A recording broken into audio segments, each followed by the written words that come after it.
This is a place where dreams go to die. I heard those words years ago, standing outside a derelict building masquerading as the happily ever after solution to my own homeless status.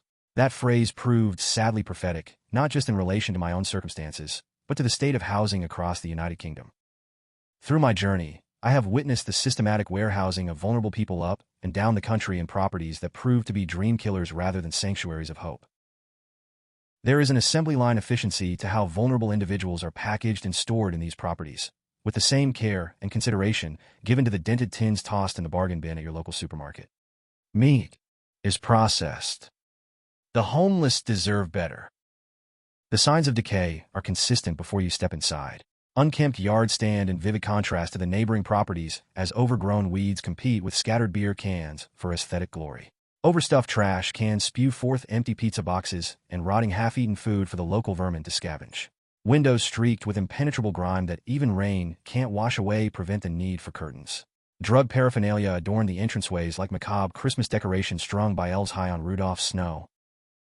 Inside, the scenario grows more grotesque. The stench of stale beer, marijuana, and mold assaults your olfactory senses as you cross the threshold. Walls showcase peeling paint-torn wallpaper and unidentifiable stains. The stairwells feature broken banisters, with nails and splintered wood protruding from each treacherous step. In the communal kitchens, more drug paraphernalia litter the countertops while the overflowing rubbish bin provides a reeking, rotting, revolting buffet for flies, maggots, and mice. These are not sheltered sanctuaries from the dangers of the streets. These are holding pens for charities to shelve their processed clients, often throwing alcoholics and addicts together in a single house to succumb to their chemical dependencies hand in hand in a free-fall of enablement. Hardened addicts are housed alongside those desperately hoping to overcome their demons, creating an environment where relapse isn't just likely, it's almost guaranteed. County lines operators have recognized these buildings for what they are: warehouses of vulnerability, ripe for exploitation. They no longer need to scour the streets for targets to exploit. The system has conveniently gathered them under one roof. Driven by addiction and debt, the residents become active participants in the expanding drug networks, selling them on the streets, in the schoolyards, even the homeless charities and soup kitchens themselves. These sanctuaries are not stepping stones to a better life. They are dead weights dragging people deeper into despair. They provide minimal support while pocketing millions for slumlords and drug dealers. Meanwhile, legitimate support services are stretched beyond breaking point as they fight the onslaught of problems these properties create. For the chaos extends beyond the lives of the individual residents, significantly impacting local communities through increased crime rates and antisocial behavior. In addition to spreading drugs, rising incidents of violence, prostitution, and theft contribute to declining safety, particularly at night. Local services strain under this pressure, with police resources diverted from other priorities. The number of crimes committed by and against the homeless and tenants in these supported accommodations that are prevented from being reported by the police and charities themselves would likely horrify the general public. Not just petty misdemeanors, but serious criminal acts including burglary, violent assault, and rape. The charitable sector's marketing materials never show these details, especially at Christmas.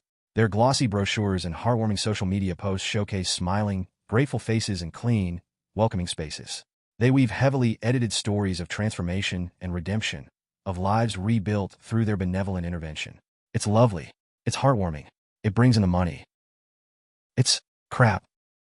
What they don't show is the reality of what happens after the photos are taken and the donation secured. They communicate with Orwellian doublespeak that permeates the homeless sector. Questions are met with stone-faced smiles and variations of "don't worry about it." Are you feeling okay?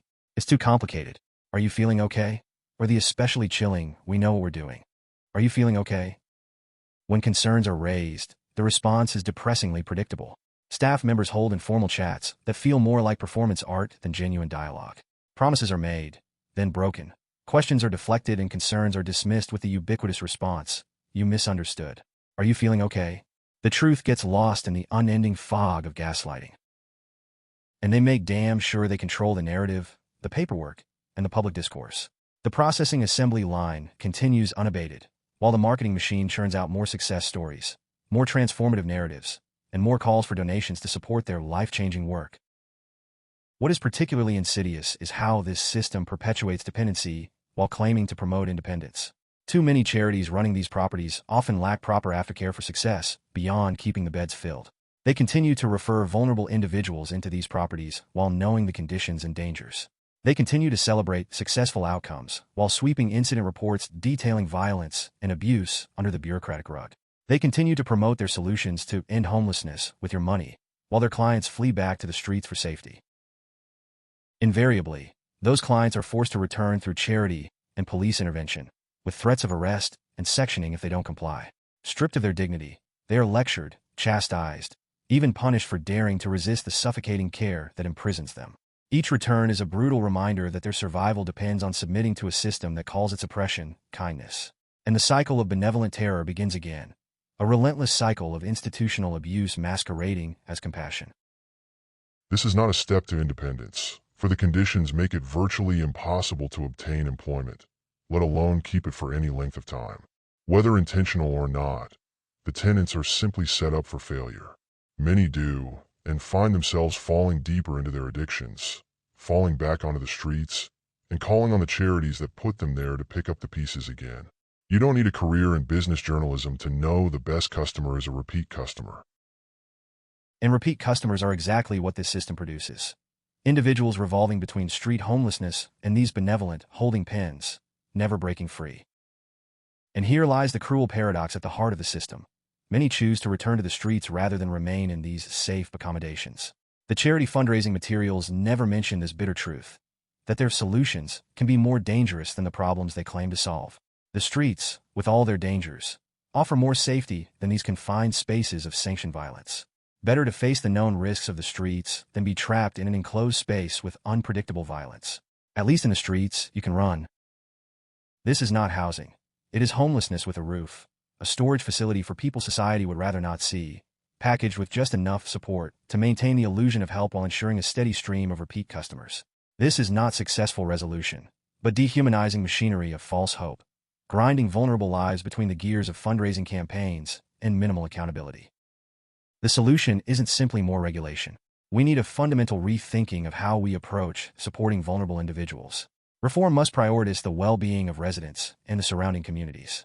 This can only be achieved through greater transparency and accountability, increased community involvement, and open communication between the charities, social services, the police, the general public, and the homeless themselves.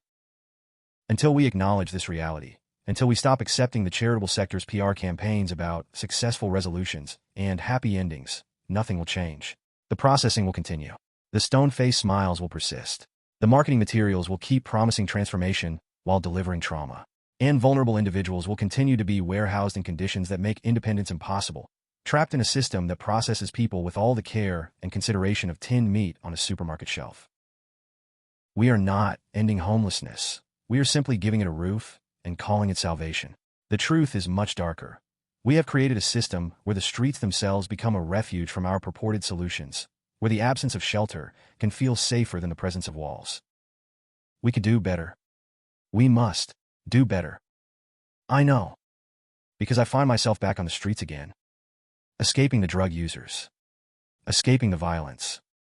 My chances of survival better. Alone. Merry Christmas, England. Do better.